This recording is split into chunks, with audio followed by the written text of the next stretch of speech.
a whole fleet of them. Look on the ASA. My gosh. They're all going against the wind. It was basically a cube with inside of a sphere where the points of the cube were touching outside of the sphere.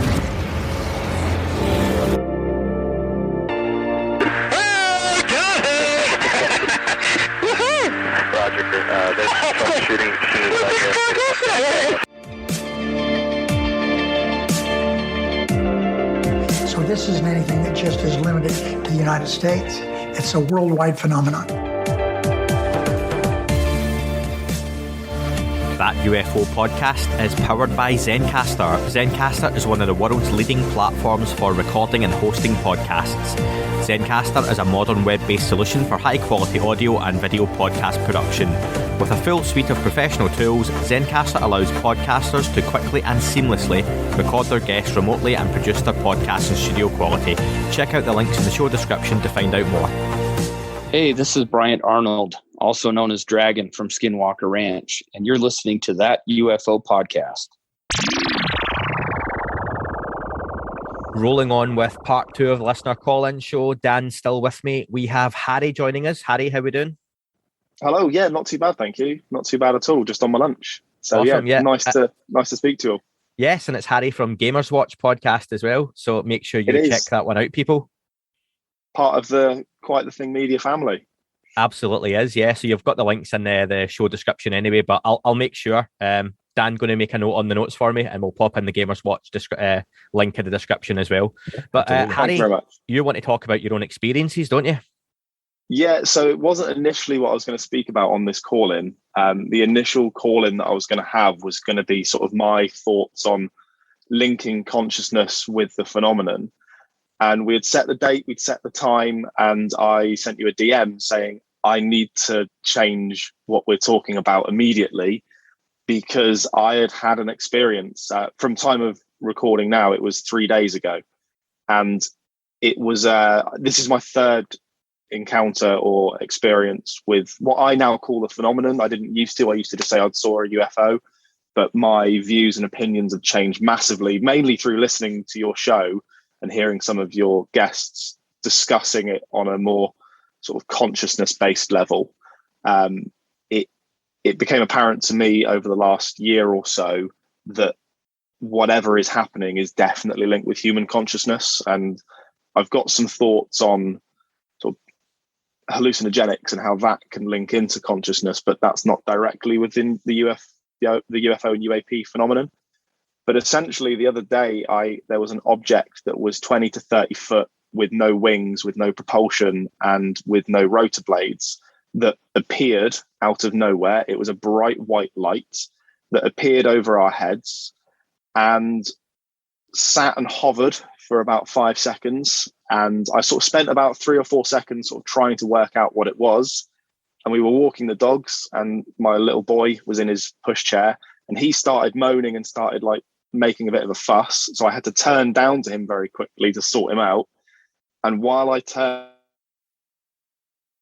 to look to my son, my partner, who is a skeptic, who thinks there might be stuff out there but doesn't believe in, big shiny discs floating around, said, it's moving. And I was sort of in this, as you'll probably know, this state where you're just, oh, my little one's making some noise. I need to make sure he's okay. And she said, it's vanishing. And as I turned around, this bright white object, it must have moved the entire span of the sky in maybe 5 or 6 seconds, right over our heads. There was no noise. There was nothing coming from it. It was not a drone. That was the first thing she said. But this object just vanished behind the tree line and then never showed up. It was too low to be a plane. It was too low to be a helicopter, and there was no noise.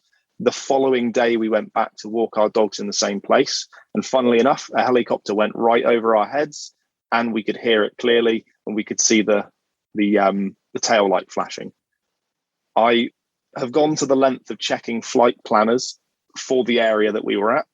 And at the time that we had the sighting, there were no planes, there were no helicopters, and there were no commercial drones in the area. And this object moved too fast, and it was too high to be just a normal average sort of drone that you'd buy from Argos or something.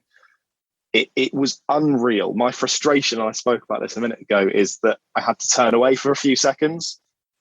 But even then, I can't explain what it was that we saw. I don't believe that there's little green men in these big craft that watching us, but there was something that happened that me and my partner both saw. And through talking about it for the last 3 days, we do not know what it was. We've got no idea.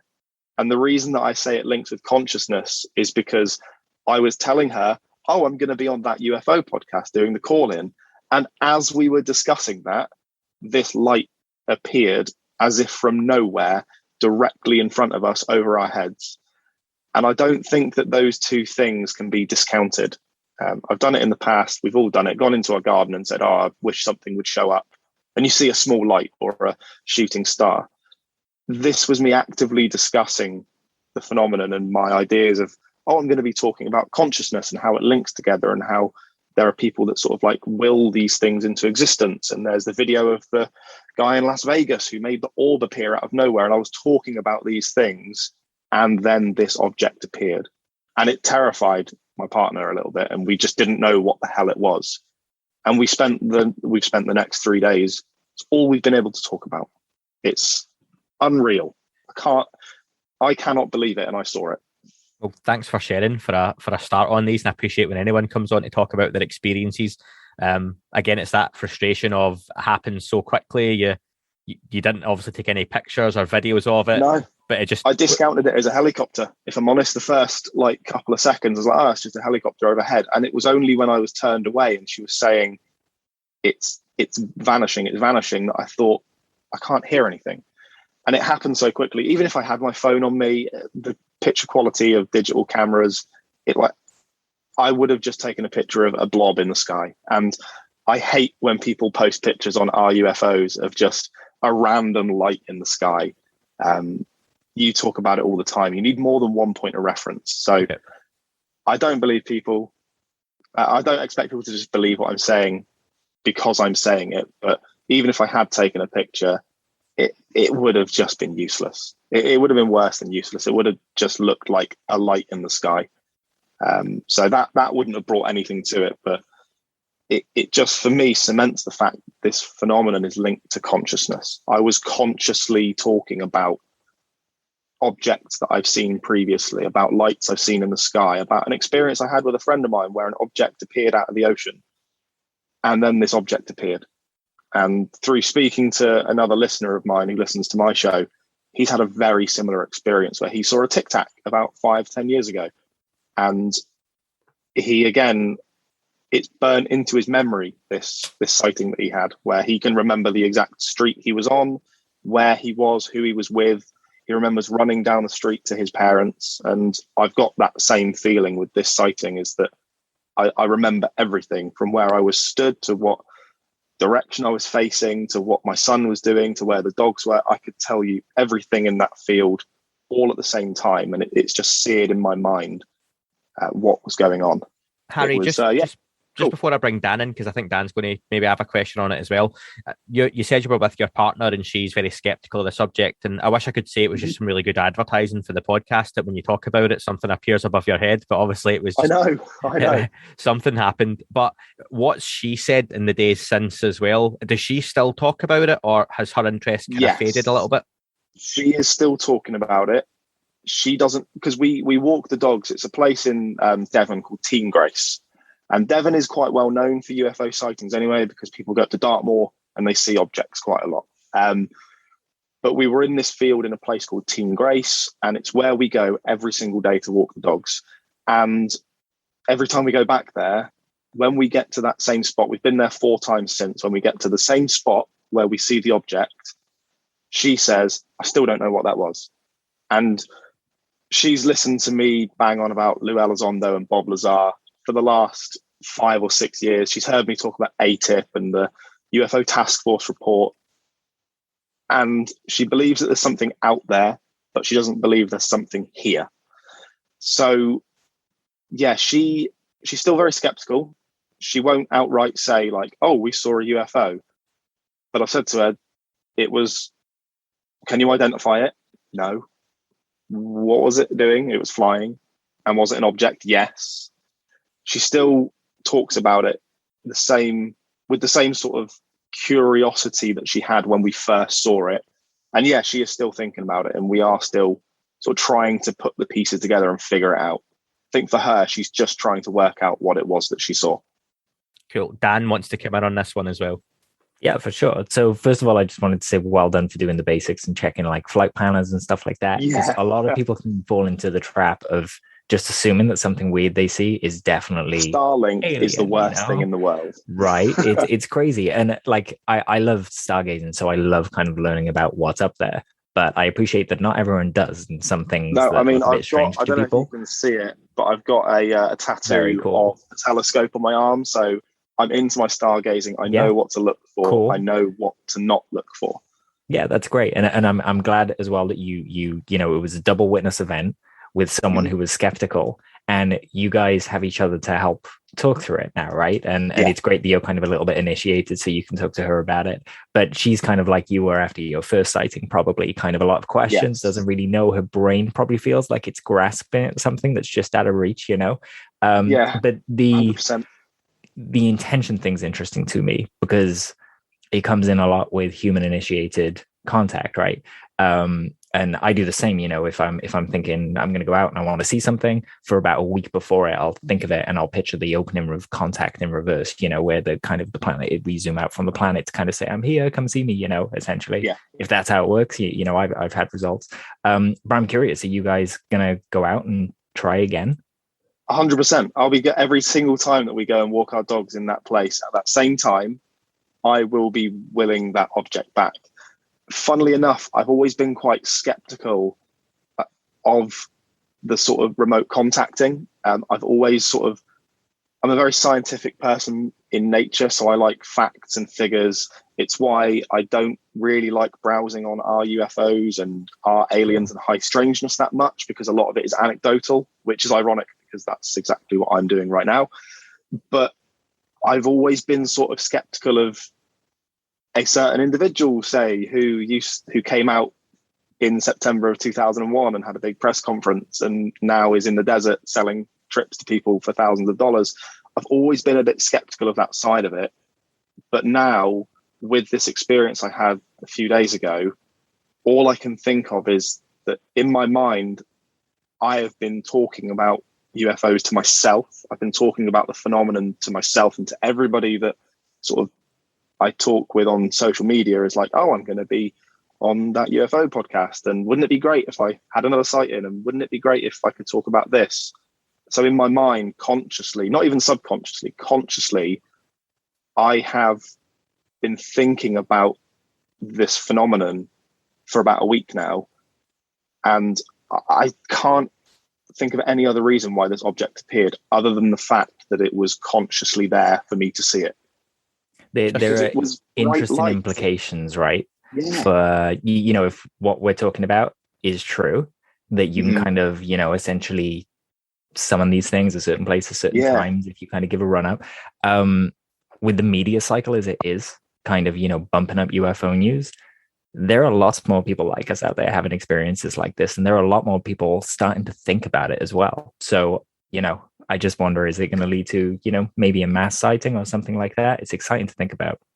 I think that it will get to a point where so many people are having so many experiences that we will get that gotcha moment. I know that everyone says they want that moment where the UFO lands on the White House lawn. I think there will be, in the next few years, there will be something that happens that is just too irrefutable. And whether that be something like the Phoenix Lights. If the Phoenix Lights happen now, it would get so much more press coverage. I mean, I talk to people who are interested in this phenomenon who don't know about things like the Phoenix Lights. They don't know about things like Rendlesham Forest. And there has to be, I think, in the next few years, something big. Maybe it will happen on Catalina, possibly, where somebody with lots of witnesses sees something that is caught.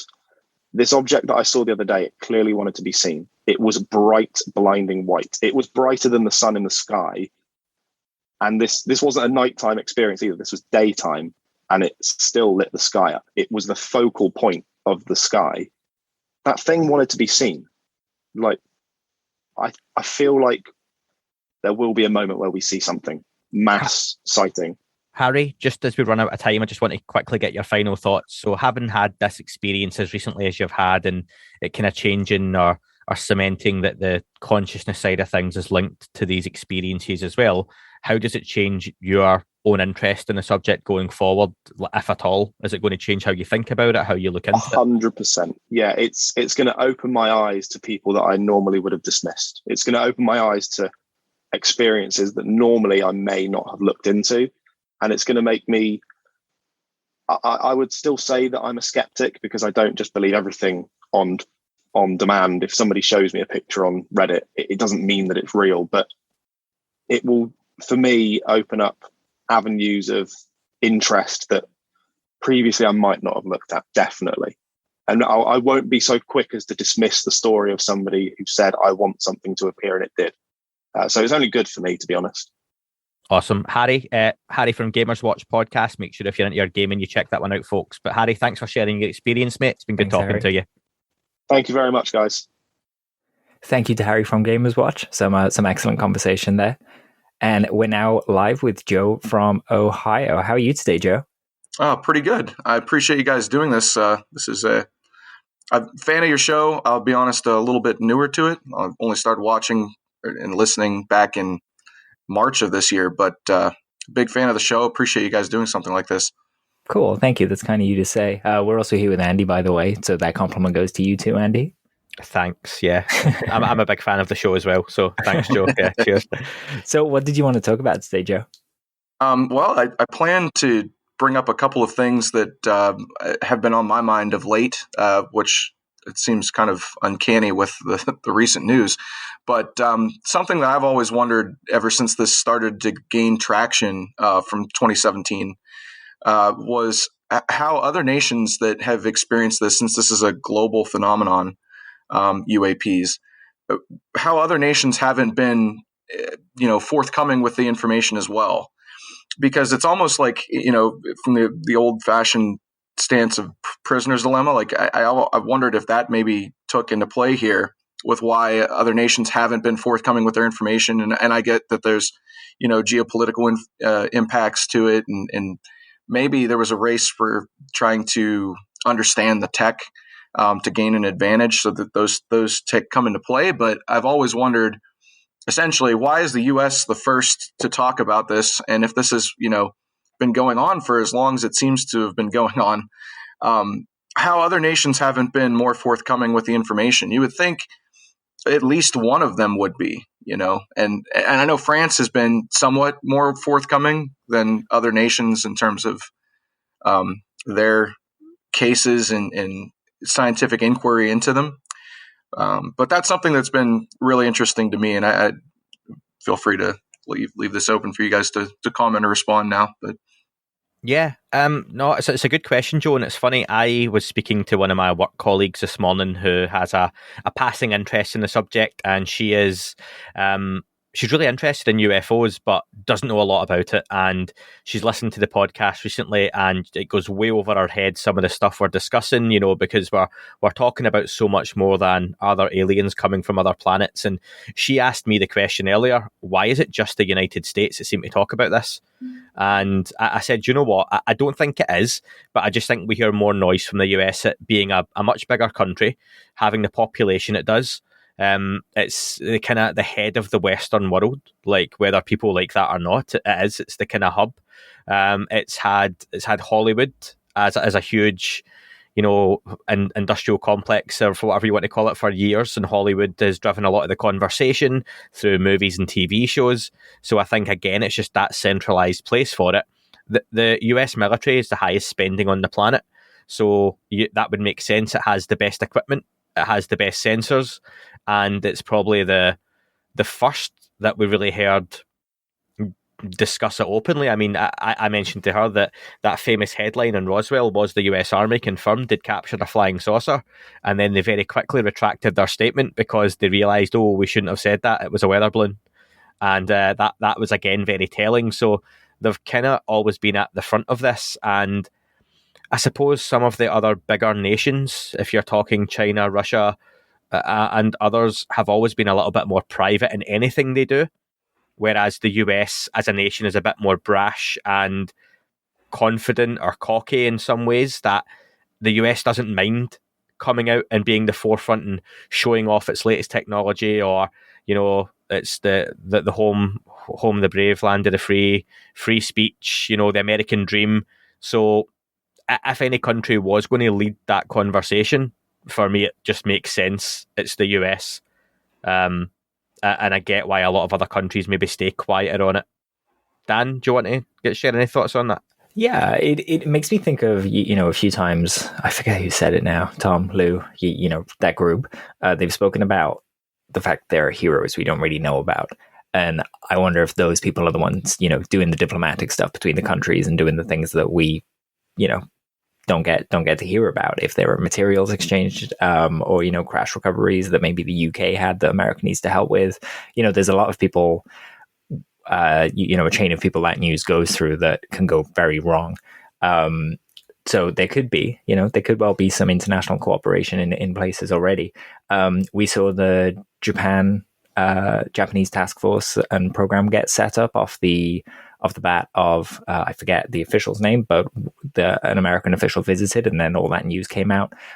We also have China coming out now. We know they've got the UN initiative with I think it's the 5 Continents Initiative, and probably a part in ISA as well.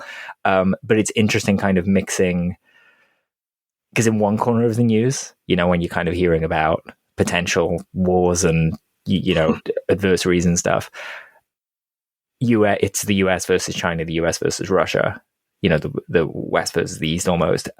Whereas it feels different when we're talking about ISA and all those kind of things. You know, the people involved in that are really game for progress. So I'm intrigued to see, you know, China are a powerhouse, and I'm curious to see what they're going to do here, because they've got to be aware of how it looks as well, you know. Andy touched on something important, which is that I'm not sure that other countries in the world have like the same sensors and capabilities as the US, but in the new bill, there was some talk about allies sharing that data or sharing data with allies. So it'll be interesting to see if, you know, maybe the next UAPTF report starts talking about stuff that they sensed over Britain with their satellite networks, and they never spoke to the UK about it. You know, they could be huge ramifications for not helping people with their airspace. The next step is definitely the UN, and NATO and kind of other countries. And personally, I'm really looking forward to hearing from some countries that we haven't heard from yet. Another one I'd mention is, I think it was Argentina. And there was a kind of a task force set up there right after Blue Book closed that used a lot of the same information that Blue Book did. That was, it talks about in unidentified. And the US government were actually involved in helping set that up. So it's super interesting, right? I also have a question for Joe. I'm just actually checking some stats on this, but what I'm going to ask it first, okay? Sure. Does the language barrier play a part in this as well, that there will be tons of other stories and reports and newspaper articles and clippings out there, but we, especially in the English-speaking world, are the ones that don't necessarily pick up a lot of other languages, whereas those in other countries that have Italian, Spanish, Dutch, French, German, you know, Russian, Chinese tend to learn English, and from a very young age, that we just don't see this stuff because we can't read it and we don't go and find it, and we stick to that more, you know, it's in English so we can find it that way, and that does limit you to the UK, Australia, New Zealand, the US, and a spattering of other smaller nations. So again, the US probably as a population dominates that conversation just from a language point of view as well, and that if you do go looking for it, you will find stuff, but how many of us honestly go in and, I suppose only recently with the advent of Google Translate and things like that, you can copy and paste a paragraph of information and get a rough translation of it. Even then, though, you know, the most recent article from China about them applying AI to it talked about UAP. The name they used for them was unidentified air condition, which no one's searching for that term to see about UFOs, and it's just a result of the algorithms translating. You know, So even with the best intentions, it's really hard to find things sometimes. And I've just checked. Apparently, 4.83% of the world speak English as a first language. So you're potentially limiting yourself to 4.83% of any research out there. I totally get that. I understand that, that's a great point, actually, Dan, with the language barrier. I guess I'll pivot this slightly. What I meant to say was not that, that these other countries aren't experiencing these. And sure, what you're indicating is probably coming into play. I guess where I was going with is, and I agree that, the other point about the U.S. sensor data potentially being better and things of that nature. But you would think that given the enormity of the phenomenon of what, current information portends towards, we would have at least one nation maybe be completely forthcoming with the information that they do have. And I know that the U.S. is maybe going towards this path now, but I just think it was kind of interesting that over the course of all of this time that you didn't have, maybe with the exception of France, a nation that was pretty open about, its cases and the science behind it and what it's done.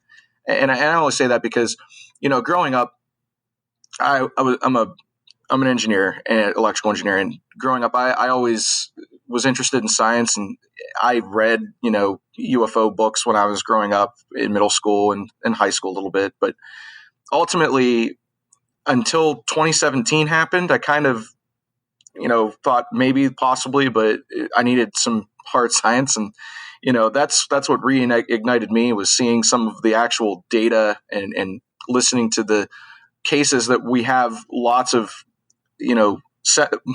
not just the human testimony, right? You have the sensor data to corroborate it. And you have got, if, for example, I know this probably didn't get a whole lot of attention, but that 2019 Entropy Journal peer-reviewed article that was created, that it was estimating flight characteristics of anomalous aerial vehicles, or I think that was the term.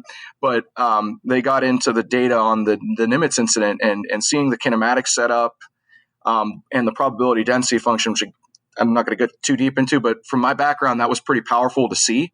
I just would have expected there would have been some sort of, scientific data dump from some bigger case or some country in the past. And I'm sure there's probably reasons that are not yet known as to why, but it makes me wonder. Yeah, I get your point. You're saying, like, if I'm reading this, then that why haven't Italy or Germany or the UK came out and said, you know what, there's something going on. Here's what we've found from it so far, and we'd like to have a conversation. But I suppose, again, it's like, why has no one really done that? Because the stigma's been there. And if you look back, before the 40s, 50s, there probably wasn't a whole lot to go on anyway. And as you start to get the advent of the nuclear age and more sightings and technology getting better, you're narrowing it down to that kind of 50 or 60 years where the conversation has just been that. And I imagine in the background, this is just my own opinion, what tends to happen is, given the US with Roswell and that sort of stuff had those first major press releases and, talking about it, and then the cover-up stories and everything like that, have other countries, whenever they have had any incidents or issues, reached out to the US? Or in the background, we can provably say yes, they did. There's a case where Canada had something they couldn't identify, and they actually took it to Malmstrom Air Base for them to study it, and gave it to the US and said, look what this is. And it turned out it was just a satellite. But point is, they were giving a UAP to them, to the US. Yeah, so I think what happens, Joe, is in the background these things happen, and again these countries corroborate. And do you know what? I would even wonder at times, at some level, does the US and Russia and China some way talk to each other and go, look, this isn't us, and they go, yep, and it's not us either. And maybe that's where the conversations stop. However, it's almost just a confirmation that it wasn't us flying over your nuclear silos that we heard about, and it wasn't us flying over yours. And maybe for security reasons, that's where it stops, and you hear about the race for this technology and which country wants to have it first. And it's the really good point, and Chris Mellon made that one recently, didn't he, when the Chinese rocket had basically crash landed on like a piece of road in the middle of somewhere after another failed space launch. And he said, this is the country that people are claiming potentially have incredible technologies flying about our Navy vessels. No, they are playing catch up with us. And the US are coming out and saying, as the big spenders, it's a swallowing your pride admission that this is not our technology. We would love it to be, but it's not. And the countries that are behind us, it's not theirs either. Because if it was, then surely China, who would want that control worldwide, would turn around and go, do you know what? Privately, we could stick nuclear weapons over every one of your major cities within seconds, and you could do nothing about it. So let's play ball from our point of view. Same with Russia and the same with the US, but none of them do. And that for me would be the biggest indicator that this is definitely not US, Russian, and Chinese. And for me, it keeps enough of the worry and ambiguity in the background that they keep it quiet. Because how do you have that conversation openly? And we're seeing that kind of drip now, aren't we? That it's hopefully coming out more and more and more. I still would not be shocked if in a few years' time we still don't have disclosure as people are expecting it or wanting it, but that we're just further down the road with the conversation. Perhaps even in 5 years' time that it's more accepted in mainstream science that we are attempting to study and capture more aspects of this phenomenon. But that's just my opinion. What for you, Joe, would be, you said 2017 kind of played an important part in kind of making you a bit more curious in a serious way. What would be the next step up for you? Would them kind of give in, say, a 10 centimeter square piece of the material to scientists to study, kind of open the floodgates for you, or would you want more than that? Well, I know that there already are ongoing efforts. I know it was the peer-reviewed piece. I've been waiting for this to come out with Jacques Vallée's collaboration with. Yeah, it was supposed to come out this summer, but we're getting near the end of the summer at this point. I'm not sure when it's going to come out, but yeah, I am eagerly awaiting information like that. That's honestly probably, in my opinion, the next part of this conversation is having that type of data be made available.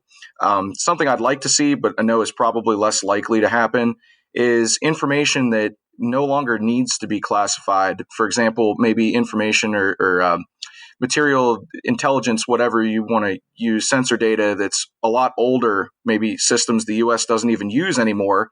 So there'd be no reason to classify the data. I'd like to see some of those corroborating evidence coming out for certain cases. I don't know that we'll see that, but yeah, that's the next thing. I'd like to see some, more in-depth scientific study on actual material, and I know that's in process, but that's what I'm waiting for. There are some things going through. I think it's the Department of Energy as of February 2022. They're under their own oversight committee. So whatever they decide they want to keep from everyone else, they get to keep from everyone else. But that changes in February, and they're held to the same oversight as everybody else. There's also a few Space Force kind of classification reviews going through. So I'm hoping that they're kind of linked to the bills that we're seeing, and there's going to be a few classification changes so we can see the kind of data that you're referring to. It would be wild. I agree. But Joe, we're out of time on that one, but some really good points there, absolutely fairly made as well, and it's one of those that right now we can only speculate on, really. So hopefully you call in again in the near future, and obviously we get some of that data that you're looking at as well, would be good. Thanks so much. Appreciate your time. Breaking news.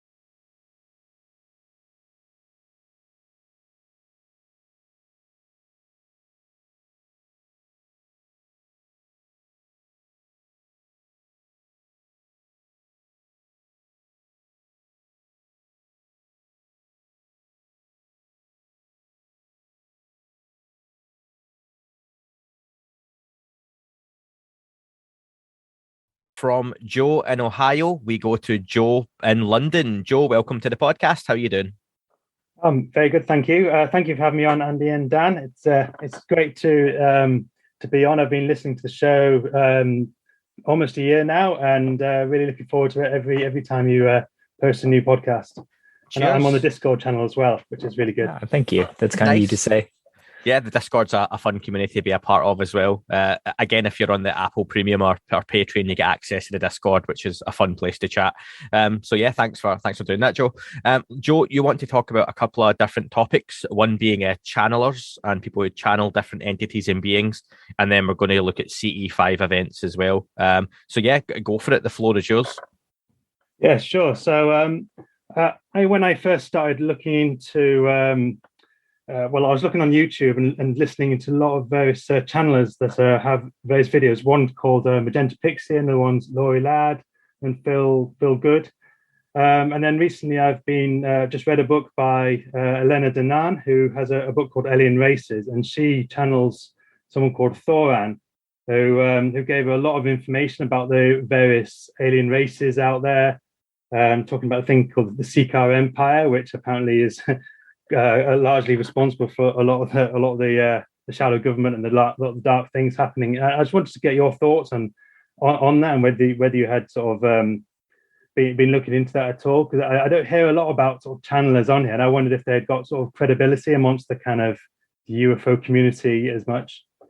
So I'll be really honest when it comes to this kind of stuff, and I suppose you've got to put it in the same basket as things like remote viewing. To a point where remote viewing is one of those incredible things that I've just had the Deborah Katz interviews on, and got some really good feedback. But I've also had people get in touch who just don't buy into either the person in Deborah or the idea of remote viewing and what it entails. And it's an incredible thing that, one day, if proven to be 100% a real phenomena, is just mind-blowing and world-changing and everything else. What you do get with remote viewing is an element of results where it can be tested and lab tested, and that's great, and that's what gives that some level of, I'm going to use that word credibility, Joe, that you've used, because the issue that happens with channeling beings is the results part of it, that it's one of those where it can be really interesting to listen to, but off the back of someone being in contact with or channeling another entity,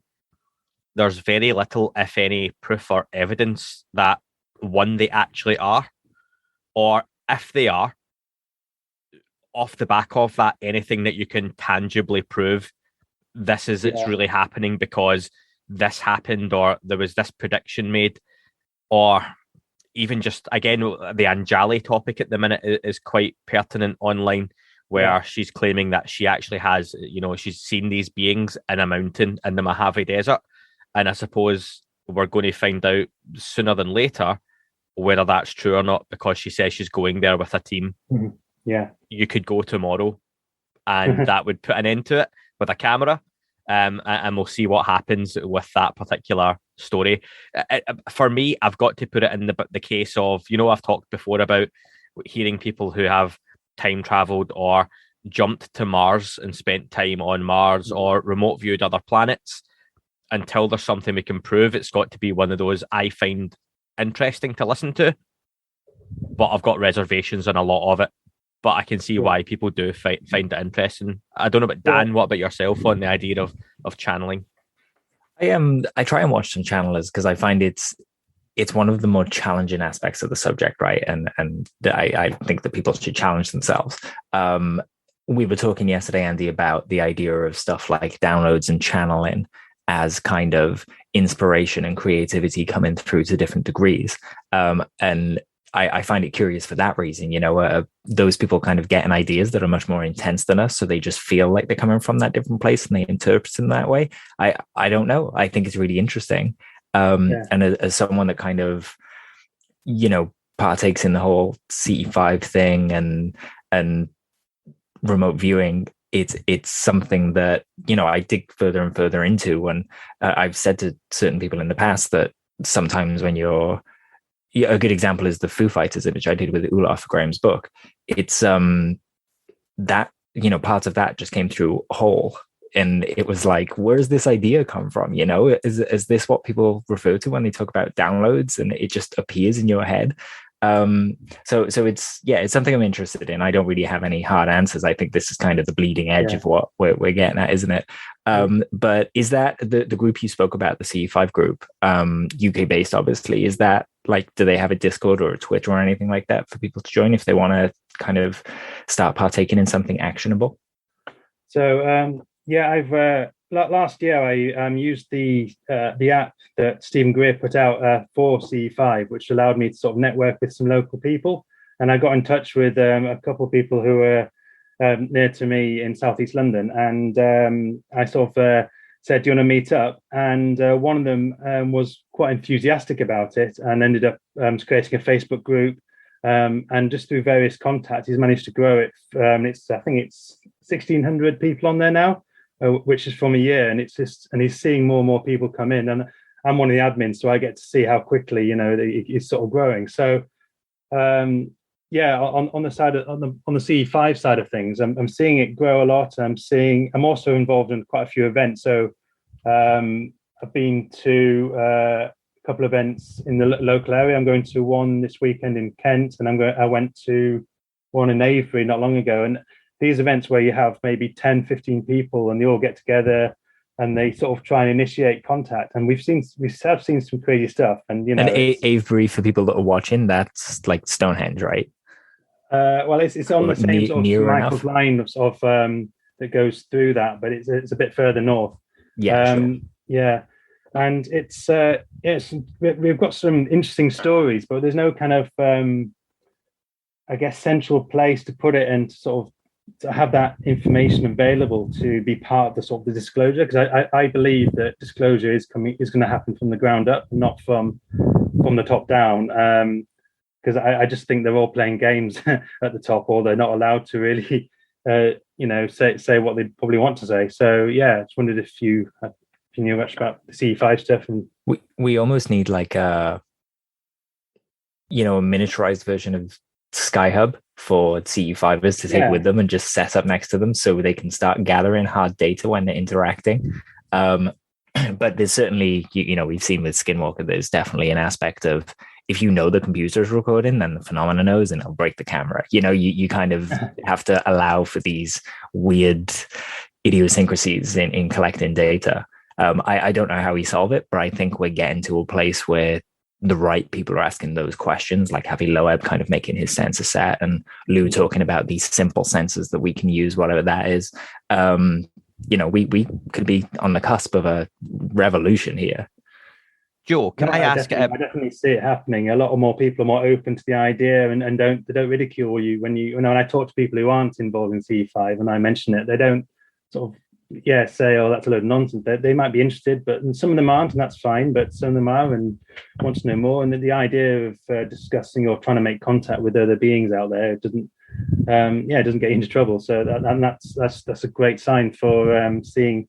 I definitely feel in my lifetime I will see.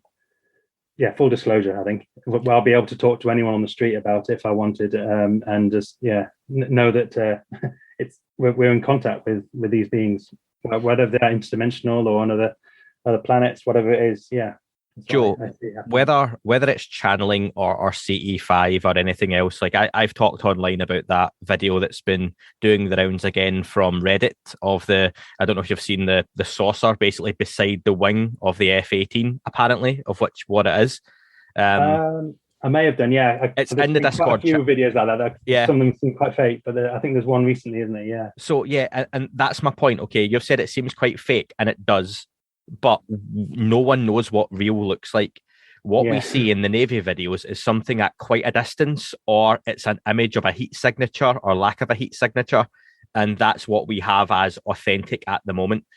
We don't know if that video of that saucer is real or not, because we don't actually know if that's what one of those looks like, then that is what one of those looks like. But we just don't know. So we could be looking at stuff that's fake and declaring it fake, and that includes photographs or videos, or it includes people telling us they know that there are beings in mountains, or it includes channelers who are channeling beings. And as crazy as that might sound, we don't know that any one of these channelers is right, because maybe that's what is happening to that person, and maybe that's what those downloads sound like, and maybe that's how it comes through.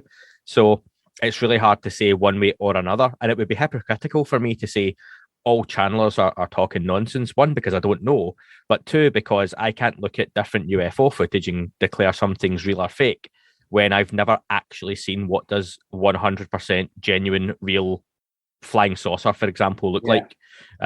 So it's one of those where I do sit on the fence with it. And I want to know, with your CE5 group, have you ever tried to film anything? Has any of the group filmed the stuff that you've been looking at? I'm probably the one that the guy that has the camera that I take with me. It's a night vision camera, and I've seen loads of stuff. I want to get a better camera, to be honest, because when I look back at the footage later, I try and look at it as if I was a complete skeptic, and I haven't quite convinced myself that I've got the perfect footage. But I've seen crazy, like lots of lights sort of appearing and then sort of merging together in ways, and then flashing at various times. And you just, when you're there and you're having the experience, it's not just about what you see, it's about the whole experience and the energies around you and the people. And I feel that something's happening, but you can't convey that completely in a video footage. So for me, I would happily share it with people who are interested, but I think the best way to have the experience is not through watching my videos that I've taken, but it's to actually get involved and go out there and actually do it yourself with various people. Because I feel the more people you have, the better the experience is as well. I think that's a good attitude to have and a good place to be in, and that approach. Just in closing then, Joe, what's the name of the Facebook group if people want to join? Just CE5 UK. Yeah. Awesome.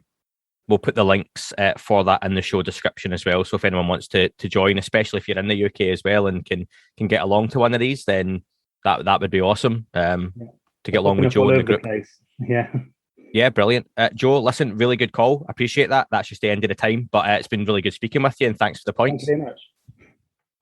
Next on the line, we're going to head over from London to Iowa. We have Alex on the line. How are we doing, Alex? Great to be here. Really good to have you on the podcast as well. I've got Dan still joining us too, which is awesome. I have to point that out because Dan just dips out now and again, and especially when we record, it's good to have him on for the full time. Alex, the floor is yours. What do you want to talk about? I was hoping to kind of pick your guys' brain on what you think sort of the end game might be as far as technology is concerned. I feel like now kind of the assumption going forward, at least for me, is that we, as in our various government entities, are in possession of alien technology. I think that what we heard yesterday, the big bombshell that came out as far as what the next House bills are that are coming out and the language in those. I mean, it's not, they didn't say, hey, we have this stuff, but they basically said, hey, we have this stuff. So I'm just kind of wondering at this point, how do we think this is going to end up playing out? How is that technology going to end up being a known thing that the government says, here is this, here is that, whatever? Is it going to be something that they try and keep under wraps for a long time because they're not sure if other elements out there have it? Is it something that's going to take a large-scale war for them to kind of keep their cards close to their chest before they have to show these things? Or kind of what do you think maybe that would look like? I could talk about this for a long time, but it wouldn't be very coherent and it just bleh.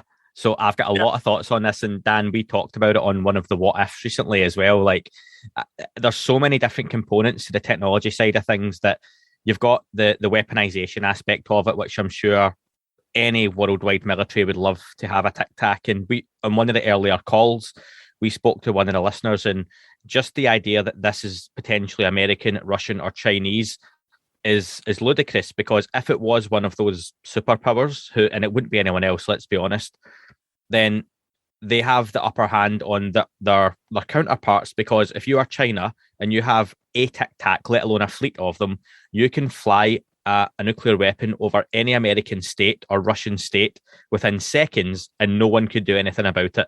So you have the ultimate deterrent, to which nuclear weapons are a bit of a waste of time.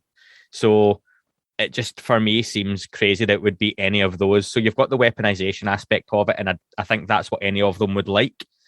The blue sky love and light stuff, I think love and light's becoming a phrase, isn't it? But the happy way to look at it would be, we're going to get new medicines, new technologies to make things easier. Commercial travel would be easier. We're going to get replicators like in Star Trek. But just if the UFO lands on the White House lawn tomorrow and the government come out and say, yep, we've got this tech, doesn't change overnight, because can they replicate it in a big scale? Maybe it takes them 50 years to back engineer one black triangle to a point they can use that technology. So for me,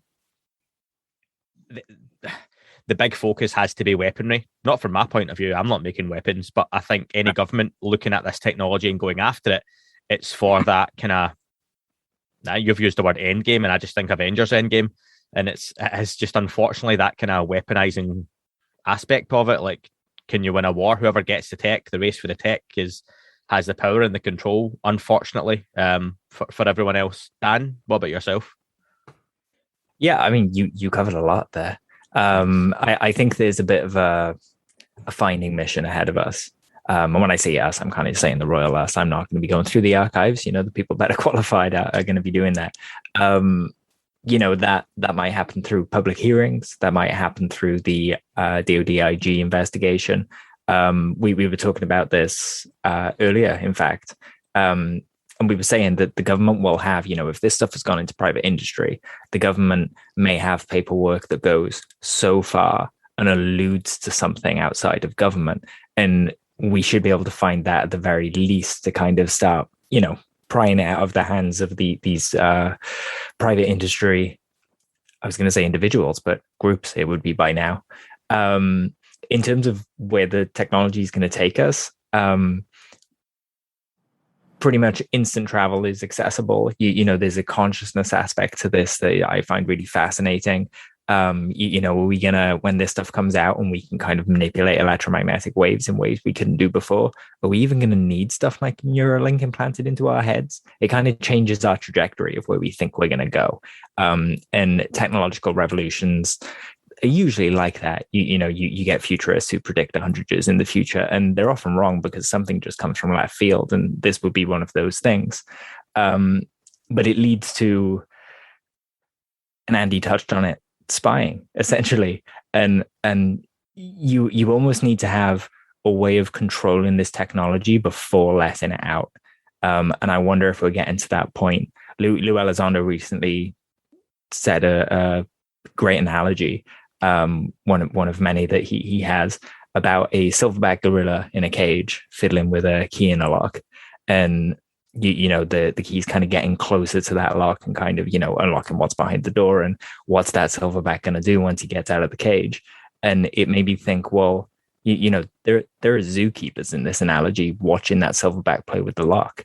Are they going to let us get this technology, and is that a threat to them? And I wonder if that plays a part in their role in disclosure.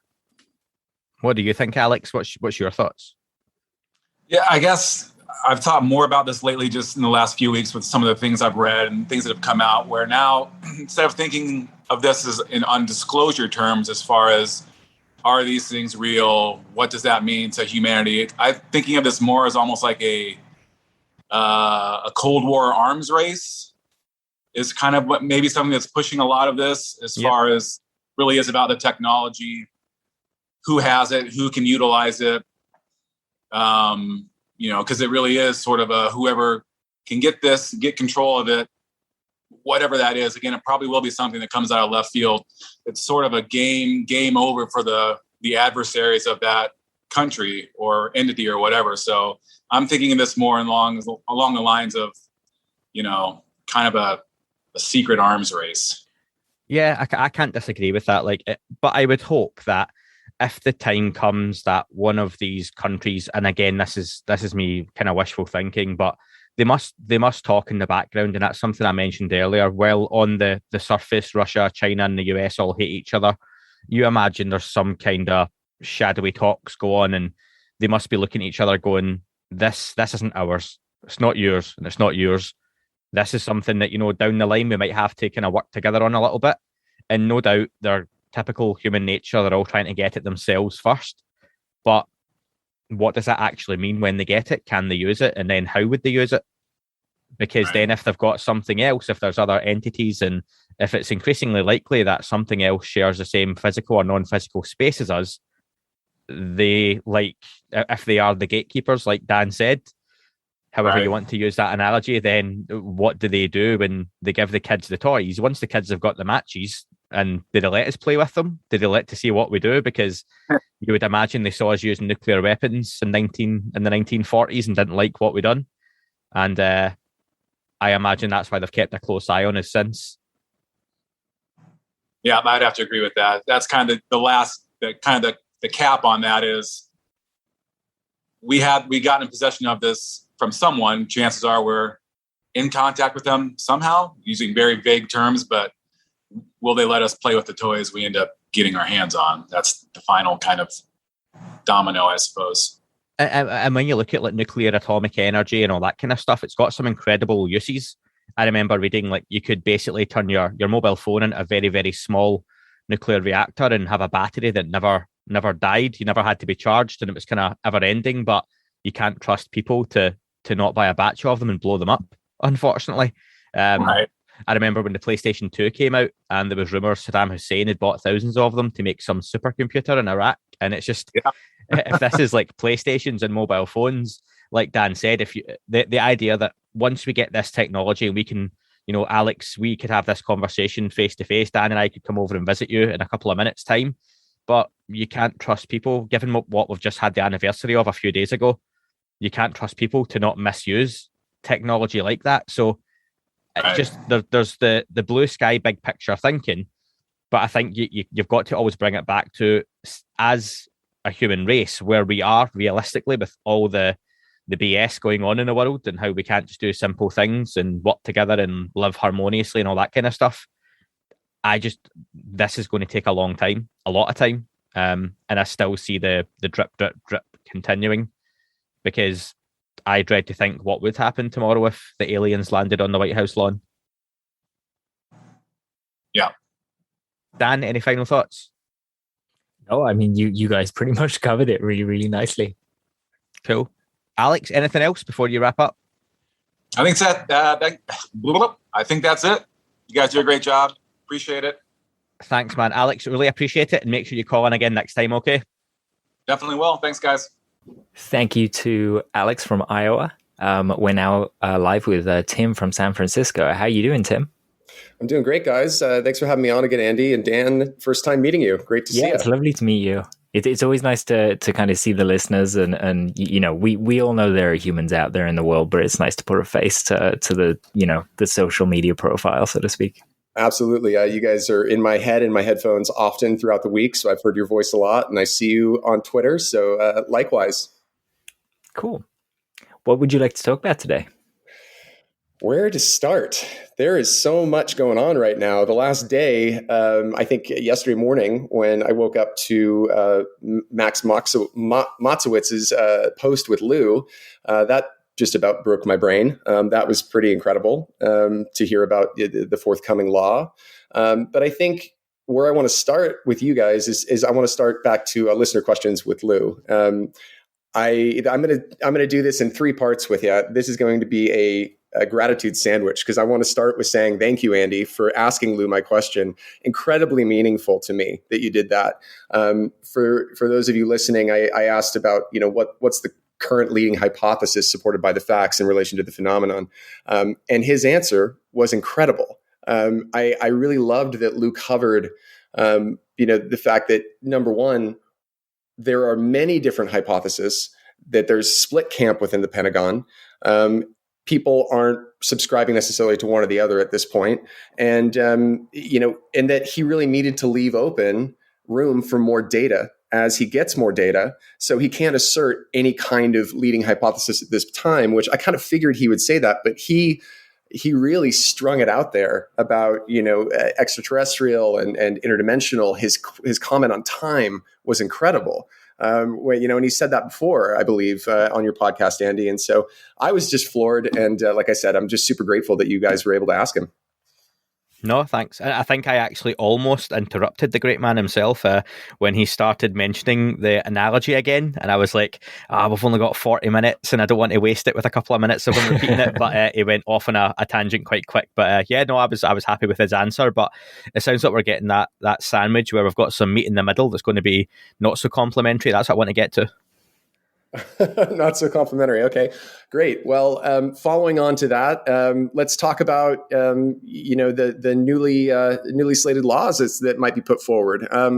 You guys have already mentioned on your recap, I believe, this morning or last night, whenever it was released, you were talking about some of the bullets of what was coming down the pipeline with this new law. The thing that set off the Twitter sphere yesterday was obviously the two kind of shocking points in language that Lou mentioned in that broadcast that I was talking about, which is number one, any kind of crash retrieval efforts or retrievals in general and objects. That language is astounding to me. And then also, including a line for biological effects and how that's going to kind of tilt the conversation in a different direction, that they're actually going to have to gather data on this. You guys already spoke about Lockheed Martin and whether or not, we're going to be able to get, some kind of chain of custody of these things once they're in the private sector.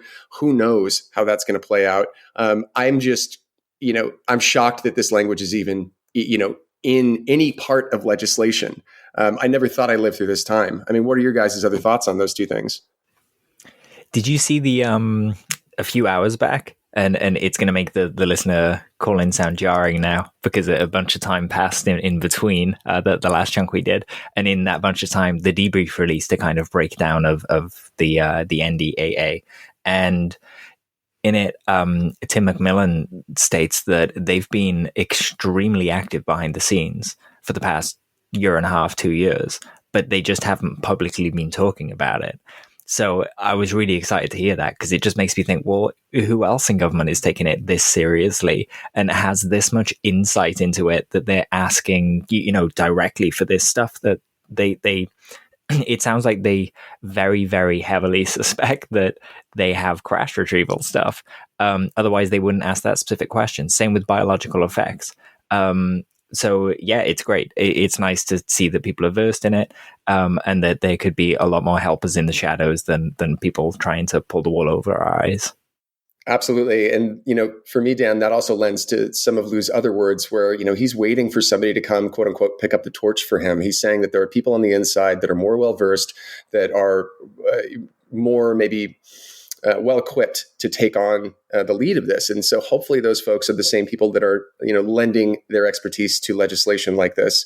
It sounds like that's the case. It sounds like there are definitely a select few people in the Pentagon that are targeting in very clearly on some of this language and some of, kind of these breadcrumbs that Lou and Chris Mellon and others have laid. And I know I've talked about them a lot, but I think it's really important just to note that at this time and say, look at all of these things that we've been discussing for years now that are actually coming to light, that are actually moving in a tangible way forward, which is astonishing to me. What do you think, Andy?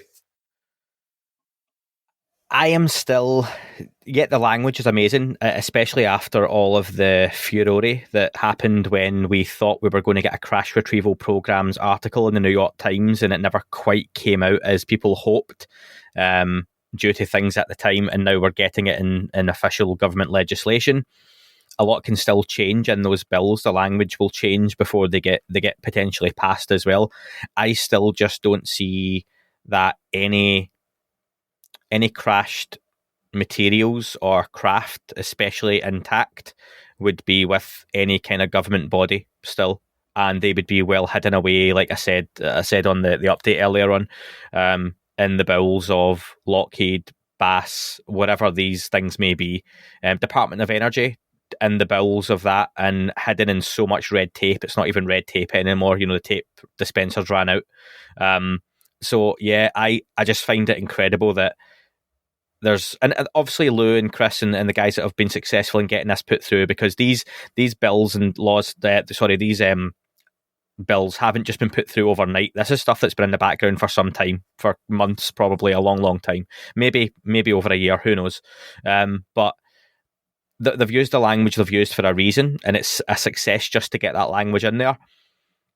I still don't see that the government's got anything in any way, shape or form that they could admit to having or would have to admit to having. And I don't see why they would have it either.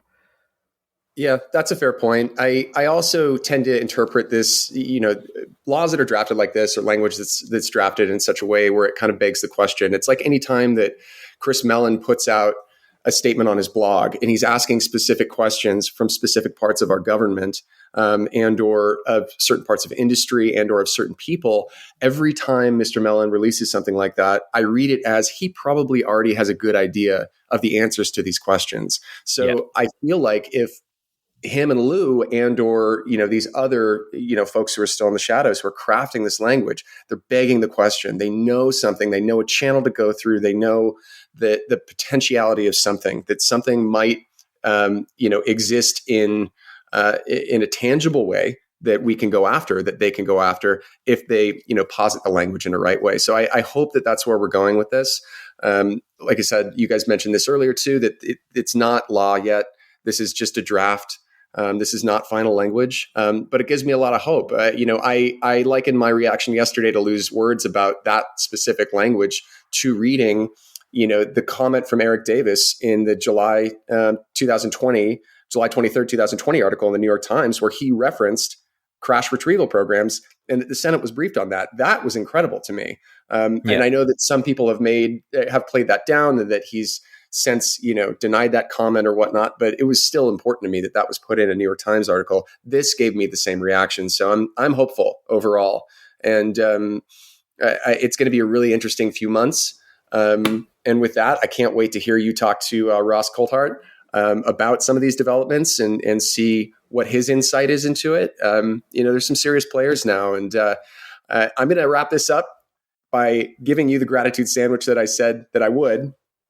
So thank you, Andy, and thank you, Dan, for doing what you're doing. You mentioned that you're not a media outlet. You're a grassroots movement. I would disagree. You may not be making your living off of this yet, and that's fine. But what you do for us is incredibly important. And your voice has been so important in the last 18 months on this subject. And I think all of your listeners can atone to that as well.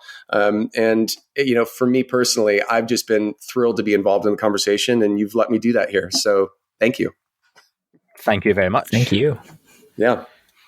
We'll send you that cash later on. Oh, wait, this is still recording. Oh, yeah.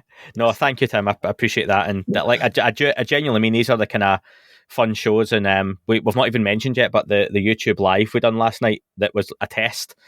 People quite enjoyed that. We said before that, we said on the YouTube live that there's plenty of other YouTube channels out there, and we don't plan on copying anyone.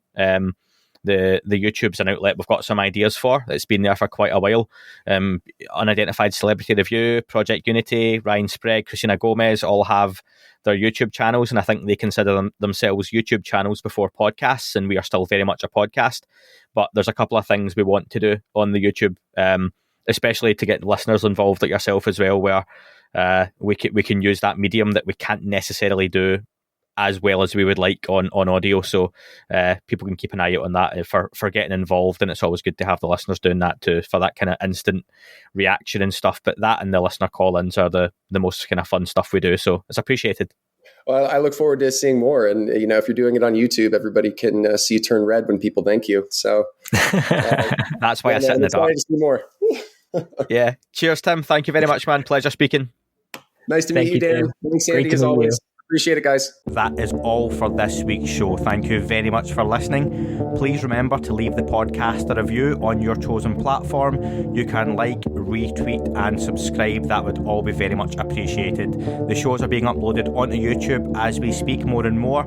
You can sign up at patreon.com/That UFO podcast to access the shows ad-free as well. Please get in touch on Twitter, Facebook, Instagram, That UFO podcast. Of course, on Twitter, it's at UFO UAPAM. And again, folks, as always, keep looking up. You never know what you might see.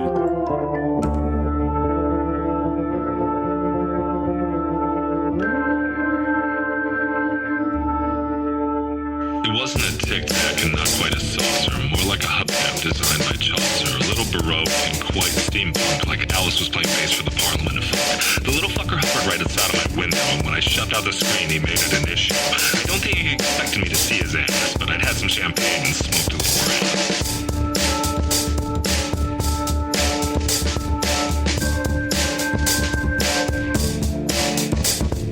Meditative gamma state full on meta. Can't imagine how it could have been any better. I got to the top of the stairs and there he was.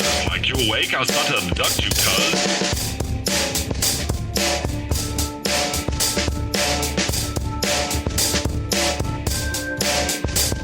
I jumped back and nearly kissed myself, and I climbed out the window after the elf, and I woke up in my bed and there was something on my head and everything was weird and everything was red. I called out to my boys, they thought this was noise, they thought it was a dream, they thought it was my toys, they thought it was my problems, and they think I should seek therapy, and I don't know what to do because it doesn't really scare me.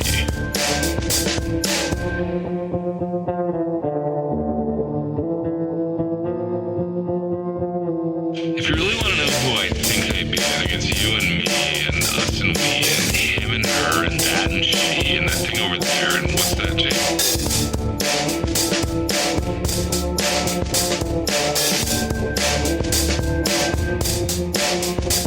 But if we're being serious, open your mind, consider your heart, consider time, consider your space, consider your lies, consider your life, consider your eyes.